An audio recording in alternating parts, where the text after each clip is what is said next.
Salut les amoureux du ballon, on commence cette revue de presse en France avec un nouvel épisode du feuilleton Kylian Mbappé contre le Paris Saint-Germain. Comme l'indique le quotidien L'Équipe sur sa couverture ce matin, cette fois ce sont les lettres de discorde qui agitent les deux parties. Le PSG a fait le choix de répondre officiellement par un courrier offensif à la lettre envoyée par Kylian Mbappé le mois dernier, l'informant de sa volonté de ne pas activer l'option d'1 an de son contrat. Le club de la capitale confirme ainsi sa position ferme et ne semble pas digérer la communication de sa star. Le PSG répond aux reproches exprimés par Kylian Mbappé, notamment sur le mercato réalisé par le club en 2022. Il est vrai que nous avions discuté aussi d'un recrutement très ambitieux que nous n'avons pu que partiellement réaliser compte tenu des conditions de mercato et des contraintes réglementaires françaises et européennes. Des conditions complètement hors de nos contrôles mais en dépit desquelles nous avons essayé de répondre à vos demandes, contrairement à ce que nous aurions fait pour tout autre joueur sans être fatal au club. Dans ses pages intérieures, le Parisien rapporte que Mbappé garde toutes les cartes en main et que le PSG la mauvaise, puisque l'avenir du Français plombe le mercato. Plusieurs joueurs ciblés par le club de la capitale se posent des questions, ils ne voient pas cela d'un bon œil, explique le média français. En Espagne aussi, ce dossier passionne et pour As, c'est la guerre froide entre Mbappé et le PSG. Le Français campe sur ses positions, d'autant que l'ultimatum de Nasser El Khelaifi n'a pas été apprécié par le joueur. Bref, la tension monte d'un côté comme de l'autre. On file en Angleterre où l'avenir de David De Gea à Manchester United n'est toujours pas réglé. L'Espagnol est en fin de contrat, il est désormais libre depuis quelques jours, mais n'a toujours pas trouvé un accord avec le club mancunien pour prolonger. Une situation qui oblige les Red Devils à chercher une autre paire de gants pour garder les cages d'Old Trafford, comme l'écrit le Manchester Evening News. Et la direction du club aurait jeté son dévolu sur André Onana. Manchester est proche de trouver un accord avec l'Inter pour le Camerounais autour de 50 millions d'euros, ce qui se rapproche des exigences du club italien qui en réclamait 60. Une vente bienvenue pour les interistes qui vont pouvoir passer la seconde pour Romelu Lukaku. C'est ce qu'indique de son côté la Gazzetta dello Sport qui rapporte que l'argent de la vente d'Onana lance l'Inter. C'est la dernière ligne droite avec Chelsea pour enrôler définitivement l'attaquant belge. Affaire à suivre donc. Direction le Portugal où l'on a assisté à une véritable fête hier au stade de la Luz de Benfica. Et oui, c'était le grand retour d'André Di Maria qui a fait son comeback dans le club lisboète 13 ans après. Une fête incroyable qu'Abola met en avant sur sa couverture en reprenant une déclaration de l'Argentin. « J'ai choisi Benfica de tout mon cœur », a-t-il lancé devant une foule de 25 000 personnes. Il a signé un contrat d'une saison.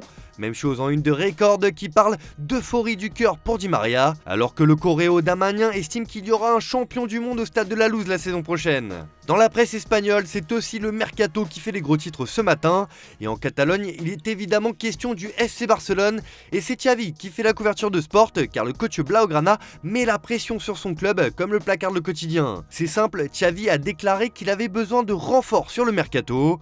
Nous devons signer plus de joueurs pour être plus compétitifs, il nous manque encore des joueurs, notamment au milieu et au poste de latéral droit. Gundogan est un joueur polyvalent, très bon, il nous aidera beaucoup. J'ai parlé à Kessié et il connaît sa situation mais je ne peux pas la dévoiler, a-t-il également confié. Mundo Deportivo reprend aussi les déclarations du coach catalan mais cette fois c'est la Ligue des Champions qui est mise en avant et Xavi n'a pas fait dans le détail en déclarant « L'objectif est de gagner la Ligue des Champions, nous sommes le Barça et nous devons toujours donner le maximum ». Les ambitions sont claires pour Xavi, il veut retrouver les sommets avec le Barça. Toujours en Espagne, c'est l'avenir de Joao Félix qui fait couler beaucoup d'encre dans les pages intérieures de AS ce matin. Le quotidien madrilène n'y va pas par quatre chemins et annonce que le Portugais a choisi le PSG. Il n'entre pas dans les plans de l'Atlético de Madrid, alors il pourrait être cédé cet été après son prêt à Chelsea la saison dernière. Le joueur ne veut pas revenir à Madrid, malgré des approches anglaises, il est séduit par le projet du PSG qui lui offrirait la possibilité de jouer la Ligue des Champions et d'être compétitif sur tous les tableaux.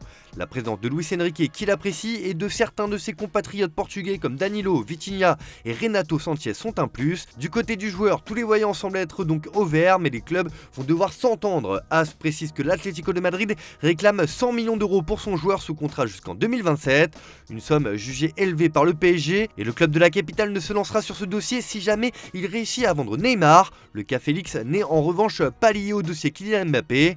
Le PSG fait aussi l'actualité en Turquie où Photomatch confirme nos informations en indiquant que Galatasaray est prêt à récupérer 3 indésirables parisiens, Leandro Paredes, Juan Bernat et bien sûr Mauro Icardi, déjà prêté cette saison au club stambouliote. Cela permettrait donc au PSG de dégraisser avec 3 gros salaires en moins, des places disponibles dans l'effectif et une somme qui pourra être réinvestie dès cet été. Allez, on termine ce tour de la presse en Italie où un autre joueur de l'Atlético de Madrid fait la une de la Gazzetta dello Sport, c'est Alvaro Morata. L'Espagnol a tranché pour son avenir l'Inter et comme le placarde le journal au papier rose, il veut Milan.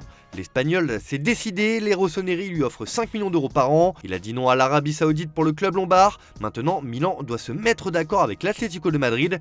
Mais le choix de celui qui a joué également à la Juventus est acté. Ce sera Milan et rien d'autre. Un mot aussi sur l'avenir de Victor Osimhen. Le Bayern Munich, via Uli Hoeneß, a tenu un discours troublant en déclarant, comme le reprend le Corriere dello Sport, Osimhen, c'est une folie, mais un bon avant-centre de ce calibre, c'est l'assurance vie a-t-il lâché. Alors que le club bavarois peine à attirer Harry Kane car Tottenham ne veut pas le lâcher, le Bayern va-t-il passer à l'action pour le Nigérian? Réponse dans les prochaines semaines. Voilà, c'est tout pour ce matin, bonne journée à tous, merci de votre fidélité, on se retrouve en fin d'après-midi pour le JT Foot Mercato.